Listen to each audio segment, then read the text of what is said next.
เอาทักทายสบายดีพ่อแม่พี่น้องเบิดสู่ผู้สู่คนสำหรับวันนี้คอยกะย่างเข้าไปอัปโหลดคลิปลง YouTube นี่แหละปกติทุกวันเนาะเฮาย่างออกจากบ้านไปหาจุดที่มีสัญญาณแต่ว่า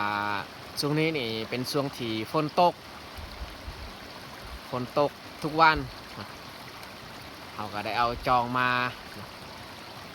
ถ้าว่าเฮาบ่เอาจองมาหรือว่าแพย่างนี่เปียกเลยทุกคนเลยอยู่บ้านนี่บ่มีสัญญาณไม่แต่เฮาย่างออกจากบ้านไปหาบอนปลาบอนพูนี่แหละบอนที่มีสัญญาณไปเฮาย่างไปติดตามเบิ่งติดตามชมบรรยากาศอยู่แคมทางเขาเจ้าแป้งไม้นี่เสาะเจือนอันนี้ก็จุดหนึ่งแล้วบอนที่มันเจือนแต่ว่าแถวนี้นี่แค่แน่เนาะมันเจือนแต่รถสามารถไปได้มี2-3จุดที่บอนทางขาดรถไปบ่ได้เลยเดี๋ยวนี้นี่ถึงว่าเขามีรถเขาก็บ่ได้ขี่รถมันแต่ย่างไปทางมันมืนทางที่มืนนี่แมนทางที่เฮาขึ้นจากบ้านเฮาเนาะบ้านเฮาอยู่ลุ่มเขาขึ้นมาหาทางลวงอันนี้อันนี้แมนน้ำที่มันออกจากดินได้นี่น้ำมันไหลมาน้ำใส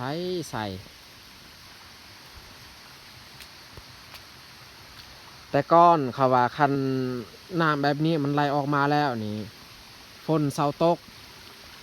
แต่ว่ามาเบิ่งเดี๋ยวนี้นี่น้ำอันนี้ก็ไหลออกมาจากดินแล้วแต่ว่าฝนยังบ่เศร้าตกมันออกมาลายเลยน้ำมันเกิดในช่วงหน้าฝนเท่านั้นช่วงหน้าแล้งนี่บ่มีน้ำดอกบ่อนี้นี่บ่แม่นน้ำฝนได้ตัวนี้นี่น้ำที่มันออกจากดิน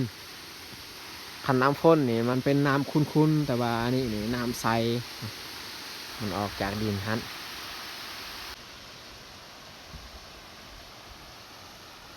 คันว่าเข้าบ่แป้งทางไม้นี่อาจจะบ่เจือนลายปานนี้ดอกเข้ามาแป้งอันนี้แล้วเฮ็ดให้มันเจือนลายสุดเลยโอ้ยบรรยากาศบ่มีแบบว่ามันสิแจ่มใสมันแต่เมฆหมอกปกคลุมหมู่บ้านเฮา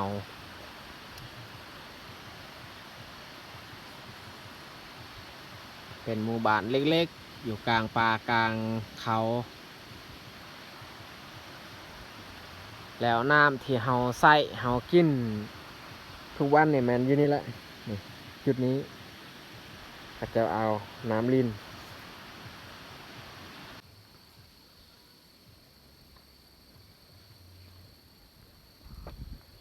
แถวนี้นี่มันเจือนแต่ว่าก็บ่เป็นยังทางยังงามยังดีแถวใกล้ๆบ้านนี่ทางที่ยากสุดในแมนทางที่ข้างๆไฮของพวกเฮาปีนี้ยากอีหลีบ่นั้นไปคนเดียวนี่บ่รอดต้องไป2 คนขึ้นไปมันจึงสามารถไปได้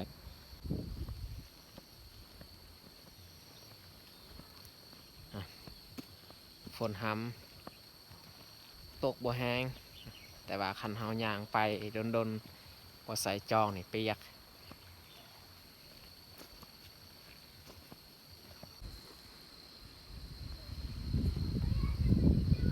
เขื่อนแถวนี้สัมพอดีงามเนาะอยู่ตามแคมทางลุมทางบ่คืออยู่บ้านเฮาเขื่อนแบบที่กันแออัด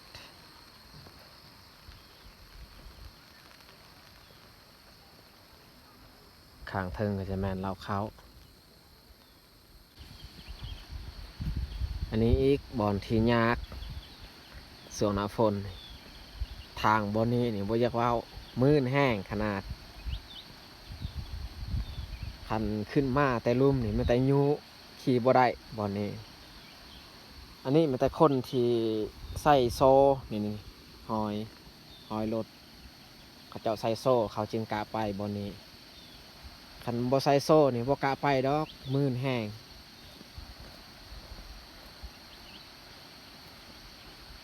ส่วนหน้าฝนนี่ส่วนหลายเขาใส่ยางบุกเนาะยางบุกแล้วก็โซ่เท่านั้นจึง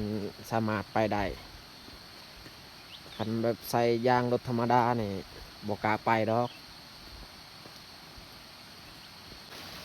อันนี้อีกจุดหนึ่งบ่อนที่กระเจ้าเก็บน้ำที่มันออกจากดินน้ำสะอาด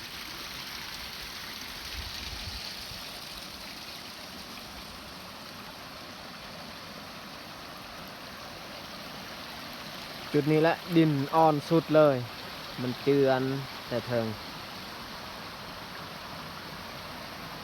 ดินแดงดินเหลืองอ่อนแห้งดินบนนี้แหล่งน้ำมันไหลเข้ามาทางนี้ทางมันสิขาดแล้วอยู่ลุ่มครับอีกบโดนกับขาดแล้วแต่ก้อนหันดินอันนี้มันแต่ก้อนนี่แมนดินอันนี้ยังบ่ทันไล่มาฮอดนี่ดอกนี่ทุกคนเบิ่งนี่หอยรถแบบว่าบ่ได้ใส่โซ่นี่มันลากเลย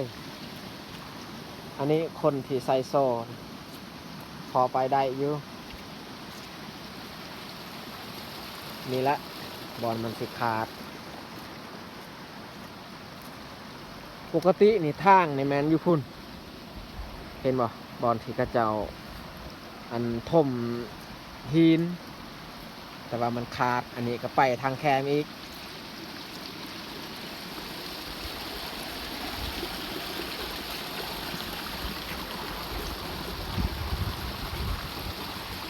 จักเป็นยังดินบอนีแล้วแห้ง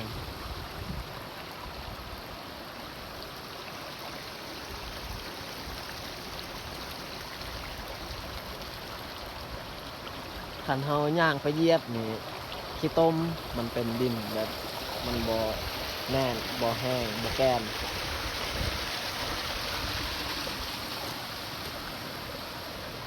โอ้ยถนนหนทางกับเปเพเปลืองน้ำมันสิซื้อเข้ามาแป้งใหม่ถนนแห้งเทกว่าเก่าอีก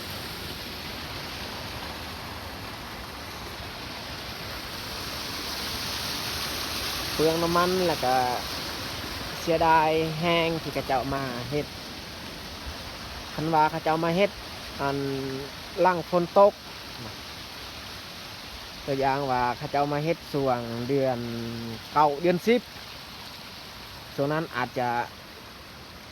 ฝนสิเซาตกแล้วสิฮอดฤดูหนาวน่าจะบ่มีปัญหาเอาใส่ถนนหนทางอาจจะโดนแน่อันนี้ยังเข้ามาเฮ็ดส่วงเดือน5เดือน6ฮอดเดือนนี้ก็เพแล้วแถวนี้แห้งเลิกน้ำมันเสาะลงเป็นตาย่าน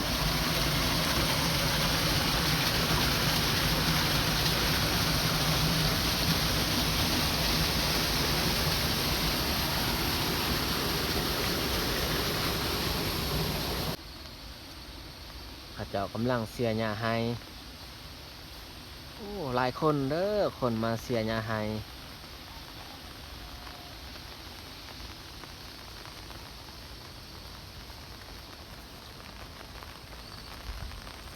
เขาย่างออกจากถนนย่างเข้าป่าแล้วบาดนี้ฝนตกอีกแล้วทุกคนเลย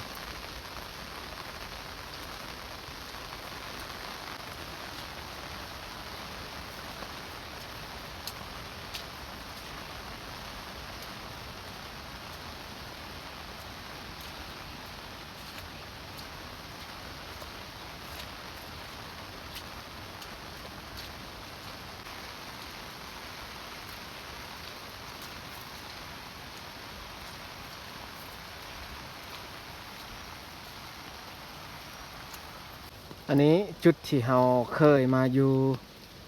ตอนมาอัพคลิปลงอยู่นี่แหละเพราะว่ายามฝนยามแดงกับอยู่นี้ส่วนหลายเรามานั่ง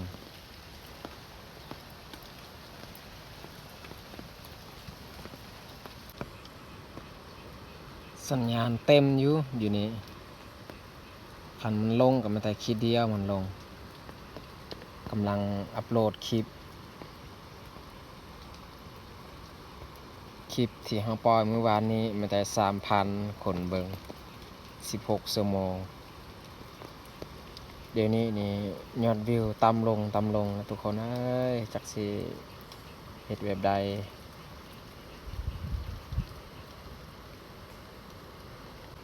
เฮาท่าให้มันอัปโหลดจนฮอด 100% จึงสำเร็จเดี๋ยวนี้ฮะก็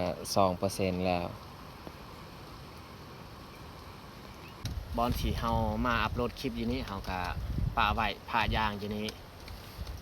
ตอนใดเฮามาแบบช่วงฝนตกเฮาก็เอาผ้ายางมากางถ้าว่าตอนใดแบบฝนบ่ตกเฮาก็บ่ได้มากางบ่ได้เอาเมื่อบ้านปะไว้อยู่ในป่าเลยผ้ายางอันนี้คันช่วงแดดก็สบายมานั่งบอนโฮมใหม่เย็นดีนั่งอัปโหลดอยู่นี้เป็น 2-3 ชั่วโมงเมื่อมันสำเร็จเฮาจึงคอยย่างกลับบ่ฮู้ว่ามือใดสัญญาณมันสิฮอดบ้านคันสัญญาณฮอดบ้านสบายมีแต่เฮาออกป่าไปเฮ็ดคลิปในป่าแล้วก็กลับมาจากป่ามาอัปโหลดคลิปอยู่บ้านอยู่เฮือนอยู่บ้านนอนอัปโหลดคลิปแบบสบายเลยบ่ว่าจะเป็นกลางคืนหรือว่าตอนเช้าอัปโหลดก็ง่ายแต่ว่าตอนนี้เฮายังได้ย่างเนาะย่างเอาอยู่ในป่าพุ่นแหละสำซาสิได้อัปโหลดคลิป1-2 คลิปมันต้องใส่ความยุ่งยากเนาะฝนตกอีกแล้วแต่ว่าเฮากั้งไว้ผ่ายางเรียบร้อย20%แล้วอันนี้อีกมันลงขีดนึงเหลือ3 ขีดปกตินี่4 ขีด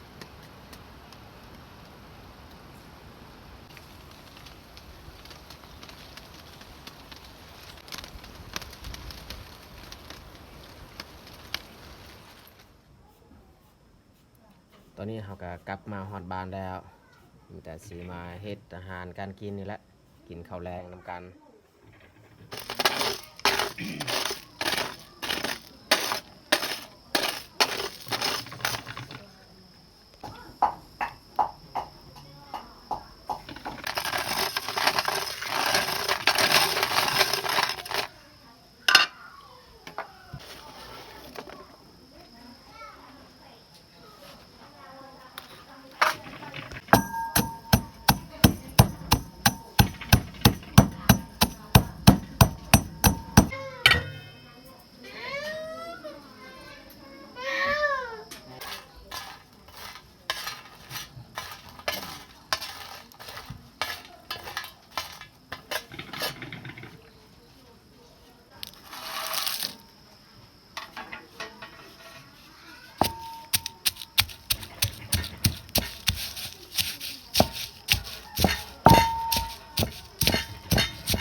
สำหรับอาหารตอนแรงวันนี้เนี่ยแมนเฮาได้นู2 โตมันแต่เฮาสิพักแล้วก็สิคั่วเอาไปเฮ็ดก้อยนี่แหละ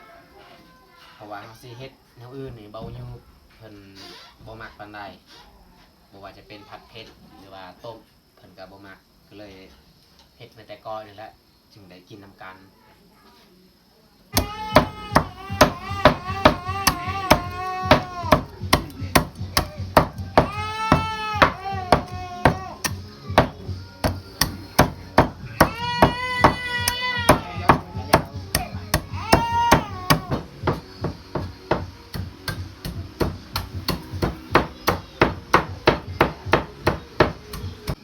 ได้สำนี้ละซีนที่เฮาผักเรียบร้อยแต่เฮาสิคั่วเลยหนู2 โต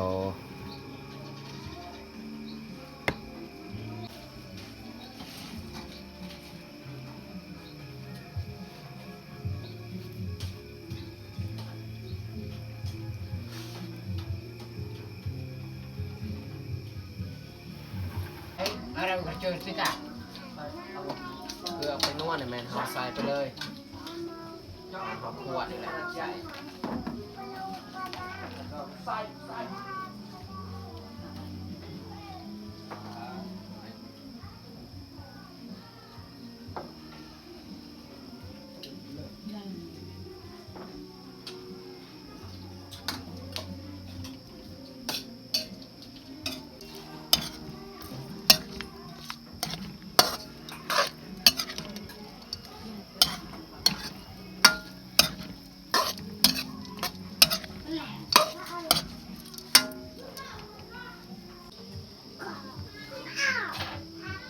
ก็แบบแบบจังเลยวัดเอาไปมาดักง่ายๆเจ้าหัวนี่ก็ได้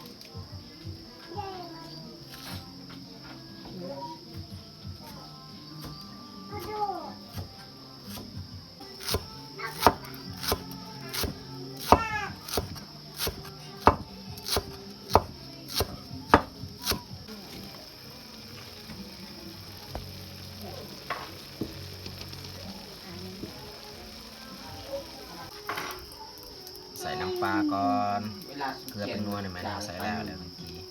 ได้กันตำตะกาว ใส่สำนียำมันเค็ม มาลีนอนให้สปริง อ้าวยังไงให้กินเด็กคนตาเกาไม่ดอกกุหลาบ ดองอ่ะ กาเบนเขา จะใส่เลย ไป ไป หยอกเลยเต็มกาเบนชา ต้องจมอันในหัดจังบันพานตรงนี้จ้ะ มันทันกินเนาะ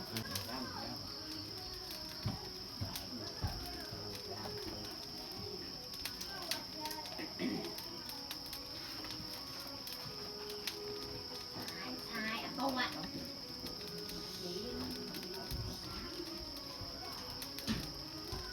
โตโต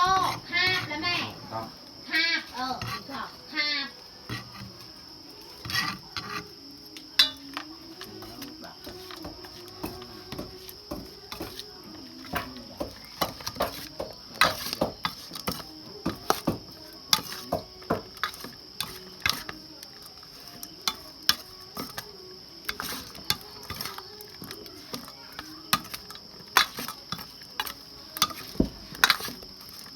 ตะปื้อเก่ง เรียบร้อยสำหรับก้อยนูของเฮา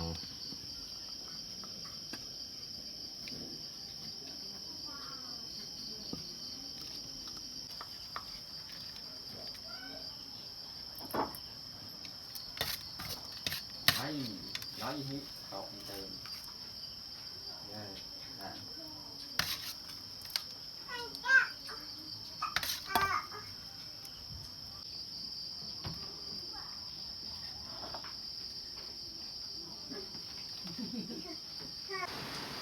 เรียบร้อยสำหรับอาหารตอนแรงวันนี้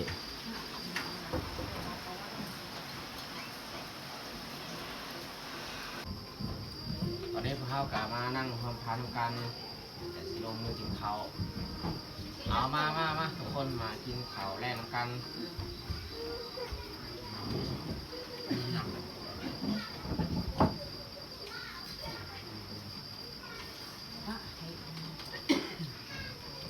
ต้องรักษาแน่เลยจะดูไหมคะ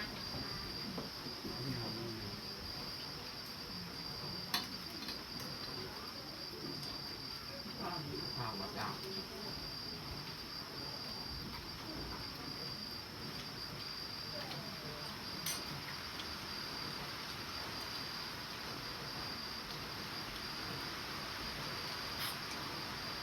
มันมีผักกัด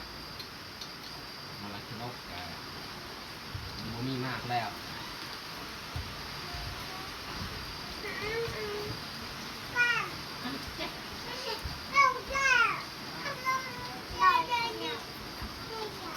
ทำหรอก มา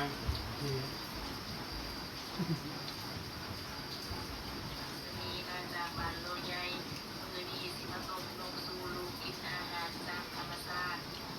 ที่ครัวหามาได้เพื่อรู้ความใส่ใจภายในครอบครัวนมป่วยจะมี3 โตนมที่ล้างสะอาดแล้ว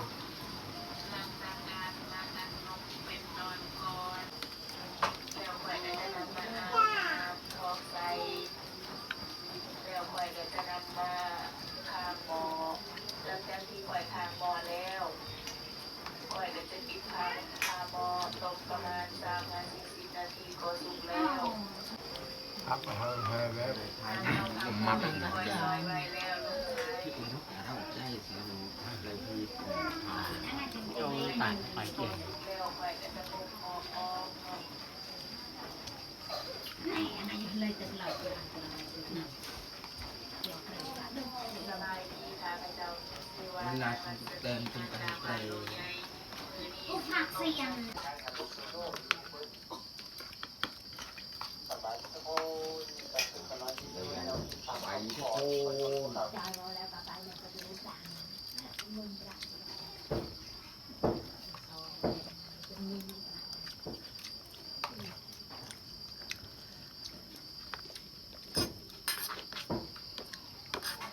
ดาวเติร์ดงานจบ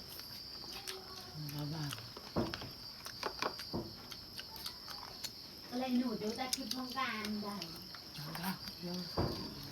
เอาไหนไหน ช่องวิดีโอยัง ได้อ่าวไอ้เขาหลับบอกว่าเอาไหนเขาหลับ เราดึงตักจะได้ในดูพวกอุ้มมาไป